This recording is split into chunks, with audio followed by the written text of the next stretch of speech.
Subject కి ఒక teacher ఉంటారు, అన్ని సబ్జెక్టులు నన్ను చదవమంటారు. ఇంత చిన్న బుర్రలో అన్ని ఎలా నింపాలి?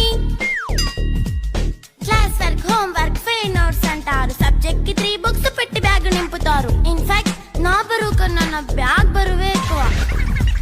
క్వశ్చన్లు, ఆన్సర్లు, సర్ప్రైజ్ టెస్టులు తమ్మి దాటుకొని మళ్ళీ స్కూల్ వ్యాన్ ఎక్కేసి అమ్మయ్య ఇక ఇంటికి వచ్చేసామనుకుంటే మార్క్స్ తక్కువ వస్తే చెయ్యాలి అసైన్మెంట్. రిపోర్ట్ కార్డ్ చూపిస్తే ఇంట్లో ఉన్న పనిష్మెంట్. హోమ్ వర్క్ చేయమంటూ మమ్మీ చంపుతుంటుంది. ట్యూషన్ టైం అయిందని డాడీ తరుముతుంటాడు. డాన్స్ క్లాస్ కి వెళ్ళమని తాతయ్య తిడతాడు. స్నాక్స్ తిని వెళ్ళమని నాన్నమ్మ ఆపుతుంది. ఇక అన్నీ అయిపోయాక కాసేపు టీవీ చూద్దామంటే మమ్మీ ఎంట్రీ ఇచ్చింది. బెడ్ ఎక్కమంది. చిన్న నాప్ తీసేలోపు తెల్లారిపోయింది.